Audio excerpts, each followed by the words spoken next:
अभी अभी अपनी डाल से अलग हुआ है। बड़ा दुख होता है जब आप अपने उद्गम से अलग होते हैं, परंतु ये दूरी भी आवश्यक है। अब इस फल को ही ले लीजिए। अपने जीवन दाता वृक्ष से अलग होकर ये ना केवल किसी की भूख शांत करेगा, अभी तो इसके भीतर के बीज से एक नए वृक्ष का सृजन भी होगा और कई फल जन्मेंगे। सृजन की प्रतिक्रिया में पीड़ा आवश्यक है। यदि पीड़ा नहीं होगी तो सृजन नहीं होगा। पीड़ा अपने उद्गम से दूर होने, पीड़ा अपनों से दूर होने। इस फल की भांति हम मनुष्यों को भी अपने उद्गम से, अपने सगे संबंधियों से अलग होना पड़ता है और यही अलगाव एक नए सृजन को, एक नई सृष्टि को, एक नए विकास को जन्म देता है। इसलिए ऐसे अलगाव से दुखी मत होइए, उसका स्वागत कीजिए, क्योंकि ये विकास की नींव है। अपराध वो भावना है जिसके कारण संसार में सदा दुख ही व्याप्त रहता है। हम सब अपराधियों से घृणा करते हैं, उन्हें कोसते हैं, परंतु क्या कभी विचार किया है कि कोई भी जन्म से अपराधी नहीं होता? तो ऐसा क्या कारण है कि कोई इतना बुरा बन जाता है कि वो बुराई की सीमाएं ही पार कर जाए? कारण है कामना। यदि कामना पर नियंत्रण ना रखा जाए, यदि कामना को पूर्ण करने के लिए परिश्रम ना किया जाए, तो वो तृष्णा में बदल जाती है और तृष्णा लालच में और लालच छल में और छल करते ही मनुष्य अपराध की ओर अपने पग बढ़ा देता है। इसलिए ये अत्यंत आवश्यक है कि मन की कामनाओं पर नियंत्रण रहे। यदि मन पर नियंत्रण रहेगा तो अपराध पर स्वयं ही नियंत्रण हो जाएगा। हम सबका मन करता है कि हम जीवन में ऐसे शिखर पर पहुंचे जहां हमसे ऊपर कोई ना हो, जहां हमें कुछ करने की आवश्यकता ना पड़े, है ना? कुछ लोग इस शिखर पर पहुंच भी जाते हैं, परंतु उनका मन सदा विचलित रहता है। कितनी मनोरंजक बात है ना कि जिस विश्राम को पाने के लिए हम इतनी मेहनत करते हैं, इतना परिश्रम करते हैं, वो हमें मिलता ही नहीं। कारण स्वयं सोचिए, वन का राजा होने के पश्चात भी सिंह को अखेट के लिए परिश्रम क्यों करना पड़ता है? सोचिए। मैं बताता हूँ, क्योंकि राजा होने का अर्थ ये नहीं कि वो सदा सोता रहे और मृग स्वयं उसके समक्ष आकर कहेगा कि आइए महाराज, मुझे खाकर अपनी भूख मिटाइए। तो समझ लीजिए, कार्य आपके परिश्रम से संपन्न होते हैं, केवल कामना से नहीं। यदि आप नीचे हैं तो सदा स्मरण रखें कि आपका परिश्रम ही आपको ऊंचाइयों पर ले जाएगा और यदि आप ऊंचाई पर तो वहां पर भी रहने के लिए आपको निरंतर परिश्रम करते रहना होगा। अर्थात परिश्रम से मुक्ति नहीं है, क्योंकि परिश्रम ही जीवन है। सबसे अधिक महत्वपूर्ण क्या है? जीवन, या जो जीवन में पाया, यात्रा या यात्रा पूर्ण करने के बाद पाया गया लक्ष्य, कर्म या उसके फल? बहुत ही महत्वपूर्ण परंतु विकट प्रश्न है ना? परंतु तनिक धीरज से सोचेंगे तो इसका उत्तर अधिक कठिन नहीं है। यदि जीवन यात्रा है तो उसका लक्ष्य क्या होना चाहिए? स्वयं सोचिए। मान, संतान, धन, नहीं ना, अंतिम लक्ष्य है परम आनंद, और ये अचानक से नहीं मिलता। इसे पाने का केवल एक ही उपाय, और वही आपका कर्म, वही आपकी यात्रा भी, और वही आपका प्रारब्ध भी है।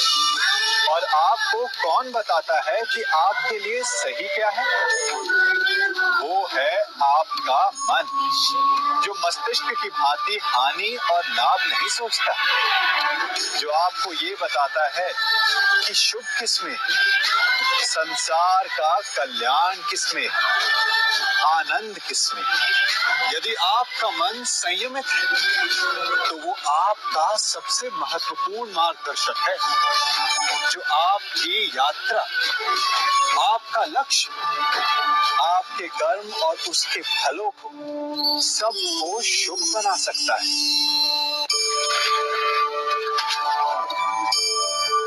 इन पक्षियों को देख रहे हैं आप? इनका उड़ना वायु में इतना संतुलन मुक्त कर देता है ना? इन्हें उड़ते देख आपके मन में भी इच्छा होती होगी कि इन्हीं की भांति आप भी स्वतंत्रता से उड़ पाएं। ईर्ष्या होती है ना, जब आप इन्हें खुले आकाश में ऐसे विचरण करते देखते हैं। पर कभी सोचा है, इस उड़ान को, इस स्वतंत्रता को पाने के लिए कितना परिश्रम, कितना अभ्यास किया होगा इन्होंने? आकाश में उड़ने से पूर्व धरती पर कितना गहन परिश्रम किया होगा इन्होंने? इनके माता पिता ने पहली बार जब इन्हें पंख फड़फड़ाने को उकसाया होगा तो कितनी बार गिरे होंगे? पहली बार वायु में उड़ते समय कितना भय लगा होगा इन्हें? अपनी पहली उड़ान के पश्चात धरती पर उतरते समय गिरकर कितनी चोट खाई होगी? इस उड़ान का, इस स्वतंत्रता का ये मूल है। यदि आप ये दे सकते हैं तो अवश्य आप भी इस स्वतंत्रता को पा सकते हैं।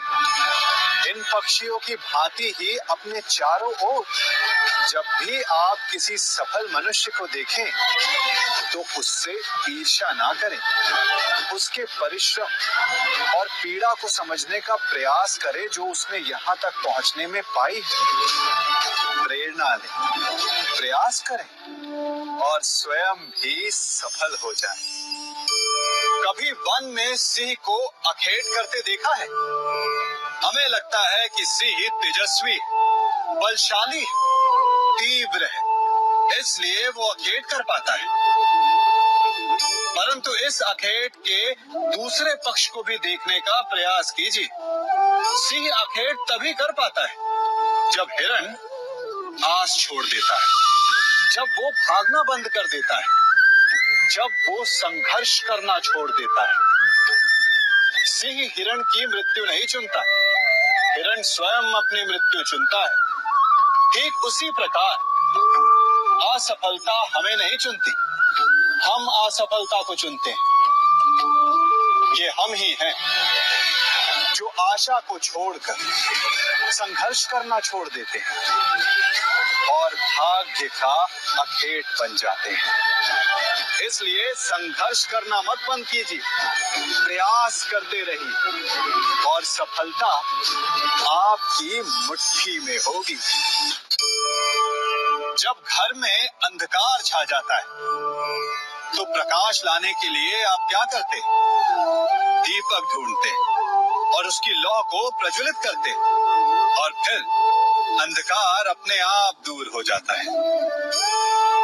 अब आप कहेंगे कि इसमें कौन सी नई बात है? यदि अंधकार को दूर करना है तो दीपक की लौ को प्रज्वलित तो करना ही पड़ता है। यही बात तो समझने की। यदि अंधकार से लड़ना है तो अंधकार का सहारा नहीं लिया जा सकता, उसके लिए प्रकाश की आवश्यकता होती है।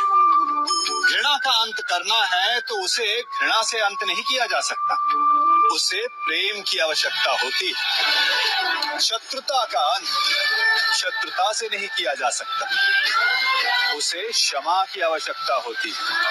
यदि आपको नकारात्मक ऊर्जाओं से लड़ना है तो स्वयं को सकारात्मक बनाना होगा और तभी आपके जीवन में वास्तविक आनंद आ सकेगा। एक न एक बार हर युवा के जीवन में एक ऐसा समय आता है जब उसे लगता है कि उसके माता पिता उसके साथ बहुत कठोर हो रहे। मैं आपसे पूछता हूँ, क्या आपने कभी कुम्हार को मटकी बनाते हुए देखा है? वो गीली माटी से मटके को चाक पर आकार देता है और वास्तविक आकार वो मटकी को तब देता है जब वो लकड़ी के संभल से मटके को बाहर से पीटता है। हम सभी उस कुम्हार को मटके को पीटते हुए देखते हैं, परंतु उस कुम्हार के उस हाथ को नहीं देखते जो मटके को भीतर से बाहर की मार से सहारा दे रहा है। हमारे माता पिता भी ऐसे ही होते हैं। अपनी संतान के भले के लिए, उसके भविष्य को आकार देने के लिए कभी कभी वो कठोरता को भी अपनाते हैं। आप केवल उनकी कठोरता को मत देखिए, उस संभल को भी देखिए जिसने आपको भीतर तक से संभाल कर रखा है।